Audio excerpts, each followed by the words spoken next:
warahmatullahi wabarakatuh. Perkenalkan, nama saya Nabila Kenzabrina dengan NIM 2314040031. Saya dari kelas 2 Tadris Matematika 23B.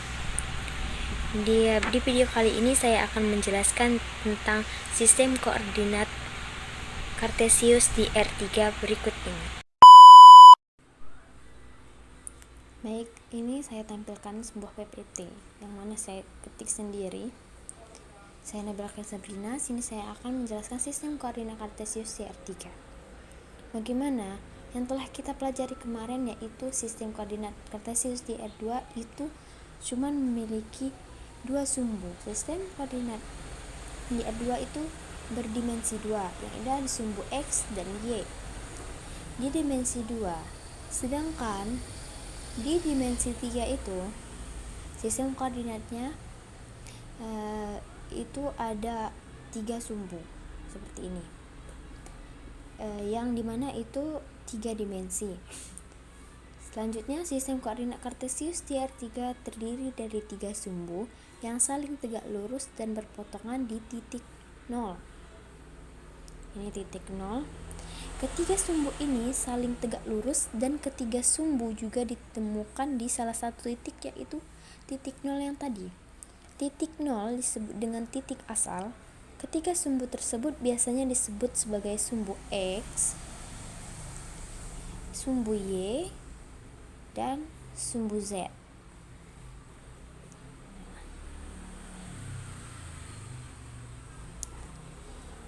Dan sumbu-sumbu ini akan menjadi batas atau akan membagi ruang dimensi 3 menjadi 8 oktav.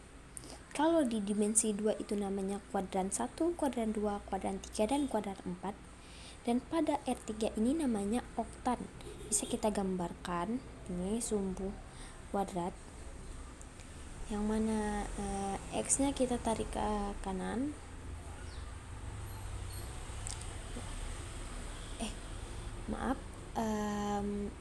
Z-nya bisa kita tarik ke bawah.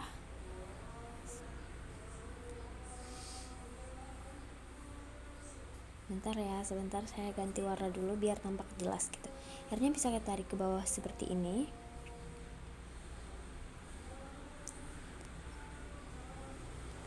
Seperti ini. X-nya bisa kita tarik ke kanan. Kemudian Y-nya bisa kita tarik ke kiri. Kalau bisa digunakan sebagai, nanti akan ada 8 ruang, itu itu dibatasi oleh 3 sumbu, namun arahnya berbeda.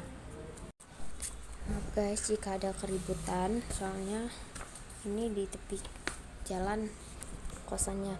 Saja yang perlu kita cermati pada sistem koordinat Kartesius di R3 itu ada titiknya. Setiap titik P di R3 itu dinyatakan sebagai koordinat P, X, Y, Z. Contohnya P yang di sini, untuk mengetahui koordinat X-nya berapa, titiknya bisa kita tarik dengan tegak lurus ke samping begini. Secara kita harus menentukan titik di R3. Titik juga harus menentukan jarak antara dua titik. Nah, ini pembahasan kita yang jarak antara dua titik. Di R3, misal ada titik P, yaitu X1, Y1, dan Z1. Dan ada titik Q.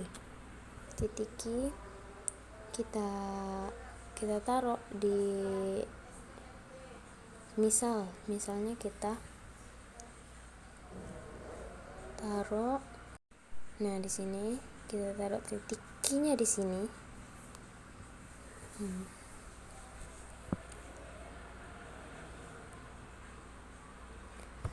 Dan maaf sebelumnya ini agak lambat ya videonya, saya menjelaskan terlalu cepat. Titik P-nya di sini. Nanti silahkan kalian lihat di video. Titiknya yang mana? Titiknya itu X2, Y2, dan Z2. Nah, jadi kita menentukan jarak antara titik P dan titik Q yang ini. jarak di antara dua titiknya, yang menggunakan rumus mutlak PQ sama dengan akar dalam kurung X2 kurang X1 kuadrat. Nah, ini bisa bebas, atau X1 dulu atau X1 kurang X2 itu boleh, karena nanti akan dikuadratkan juga. Tambah Y2 kurang Y1 kuadrat tambah Z2 kurang Z1 kuadrat. Nanti setelah dihasilkan baru dijumlahkan, baru dimutlakkan, baru cari akarnya gitu.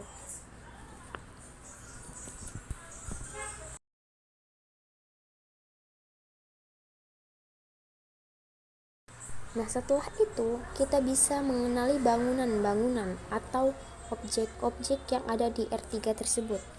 Yang pertama itu ada persamaan bola, yang mana persamaan bola ini contoh dari bangunan yang berpusat, contoh dari bangunan itu bola gitu, yang berpusat P di P ABC yang berjari-jari R. Nah, jadi ini contoh persamaannya, yaitu bisa kalian baca sendiri. Dan yang kedua itu ada persamaan umum atau bidang di R3. Ada persamaan bidang juga, dan ini persamaannya. Yang ketiga ada persamaan X tambah A per Q sama dengan Y kurang B per B, Q sama dengan Z kurang C per R. Dan yang selanjutnya, persamaan ini menyatakan garis lurus yang melalui ABC, menggambarkan bidang di R3. Ada 3 tadi yang kita bahas, yaitu ada bangun ruang, bidang, dan garis. Kita buat contohnya, yaitu X tambah 2Y tambah 3Z sama dengan 6, seperti gambar berikut. Pertama, kita mengambil perpotongan terhadap salah satu sumbu. Misal kita ingin mencari perpotongan terhadap sumbu X, otomatis semuanya harus 0. Jadi ketika sumbu X yang mau kita potong, jadi koordinat Y-nya di 0, koordinat Z-nya juga di 0. Jadi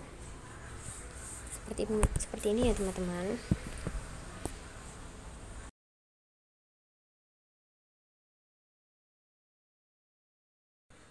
Ini maaf kalau tulisannya gitu.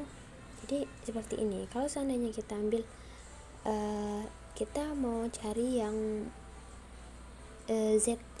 X-nya dulu. Jadi Y ini harus kita sama dengan 0, Z-nya juga sama dengan 0. Nah, sisa X-nya sama dengan 6 gitu. Dan kalau kita ingin ambil yang Z, X-nya juga kita ambil yang Z ya. X-nya sama dengan 0, Y-nya sama dengan 0.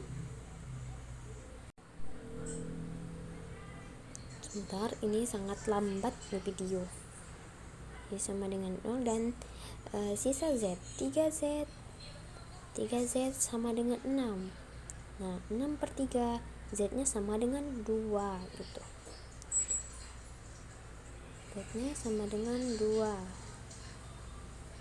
Nah, Z pindah ruas, 6 bagi 3 itu 2. Jadi Z-nya sama dengan 2. Dan yang terakhir kita ambil Y, kita mau mencari Y-nya. Jadi yang harus kita nolkan yaitu X dan Z. Contohnya seperti ini. X-nya kita nolkan, Z-nya juga sama dengan 0, sisa Y. 2Y sama dengan 2Y sama dengan 6. 6 bagi 2 itu 3. Jadi Y-nya itu 3 ya. Jadi berarti yang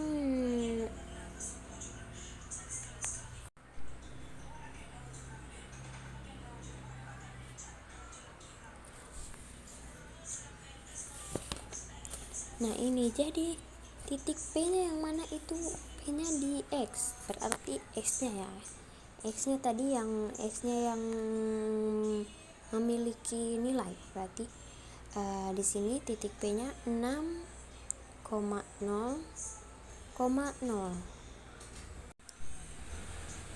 Kemudian sini ada titik R. Nah, R-nya tadi di Y. Berarti Y-nya yang harus kita ambil nilai itu 0,2.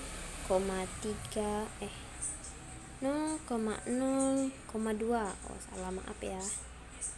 Dan yang terakhir yaitu ada di Z, di titik Y kembali 0,3,0.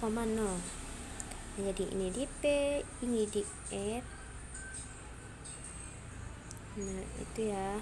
Makanya tadi dapat 6,0,0 itu dari tadi yang kita nolkan semua nilainya. Kalau kita ingin mencari nilai 1, nilai Z, nilai Y, jadi X dan Z nya kita nolkan. Begitu juga seterusnya.